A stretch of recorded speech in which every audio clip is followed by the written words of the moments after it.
اب ایک سوال یہ بھی ہے کہ شب قدر کی رات کون سی عبادت زیادہ کی جائے؟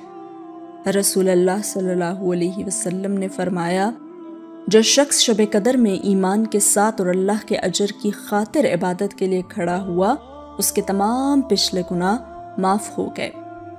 ریفرنس بخاری و مسلم۔ اب یہاں عبادت کے لیے کھڑا ہونے سے مراد یہی ہے کہ وہ عبادت زیادہ سے زیادہ کی جائے جو کھڑے ہو کر کی جانے والی ہو، اور کھڑے ہو کر کی جانے والی کون سی عبادت ہے؟ سجدہ نماز۔ تو کوشش کریں کہ رمضان کے آخری عشرے کی صرف طاق راتوں میں کچھ دیر کے لیے رات کو قیام کریں۔ اب تہجد پڑھیں، جتنا قرآن پاک آپ کو آتا ہے آپ تہجد کی نماز میں پڑھیں، اور اگر آپ نماز نہیں پڑھ سکتے تو اللہ کا ذکر کریں، ڈھیروں دعائیں کریں، اور کچھ بھی مانگنے سے پہلے اپنے لیے بخشش مانگیں۔ سارے کام ہی ہمارے گناہوں نے تو روکے ہوتے ہیں، تو اگر بخشش مل جائے گی تو اللہ کا کن بھی مل جائے گا انشاءاللہ، آمین۔ اگر اللہ نے آپ کو یہ رمضان دیکھنے کا موقع دیا تو اس موقع کا پورا فائدہ اٹھائیں، کیا پتہ اگلی دفعہ یہ رمضان نصیب ہو یا نہ ہو۔ رمضان کا آخری عشرہ جیسا کہ آپ سب کو پتہ ہے جاری ہے۔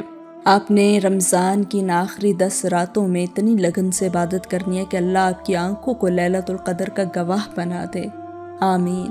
حضرت عائشہ رضی اللہ تعالی عنہا فرماتی ہیں کہ رمضان کے آخری عشرے میں رسول اللہ صلی اللہ علیہ وسلم اپنا تہبند مضبوطی سے باندھ لیتے، یعنی اپنی کمر کس لیتے، اور ان راتوں میں آپ خود بھی جاگتے تھے اور دوسروں کو بھی جگاتے تھے، بخاری 2024۔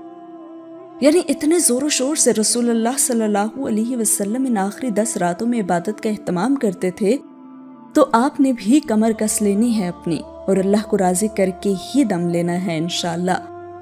تقدیروں کے بدلنے کی رات ہے یہ، تو آپ اللہ کے حضور سجدہ ریز ہو کر التجا کریں، انشاءاللہ وہ آپ کی تقدیر بھی بدل دے گا۔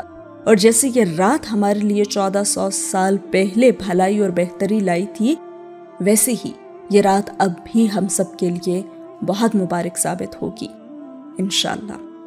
اور اگر آپ نماز پڑھ سکتے ہیں تو تہجد کی نماز پڑھیں، قیام اللیل کریں، ذکر کریں، تلاوت قرآن کریں، جتنی آپ میں طاقت ہو اس طاقت کے آخر تک جتنی عبادت ہو سکے اتنی ضرور کریں۔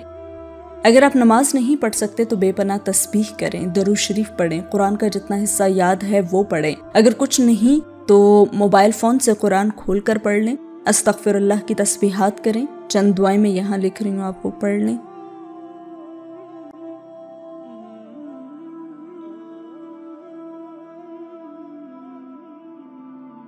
آپ سورہ بقرہ کی آخری 2 آیات پڑھ لیں، اور بس جو آپ کو یاد ہے وہ آپ پڑھتے جائیں، اور انشاءاللہ آپ کو آپ کی ہر چھوٹی سے چھوٹی عبادت کا اجر ضرور ملے گا۔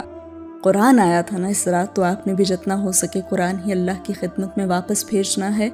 ان آخری 10 راتوں میں ڈٹ کے عبادت کر لیں، اور پھر دیکھیں کہ اللہ کیسے کیسے آپ کی دعاؤں کو آپ کا مقدر بنا کر آپ کو نوازتا ہے انشاءاللہ، آمین۔ یہ خوبصورت تحریر رحاب اعجاز کی ہے۔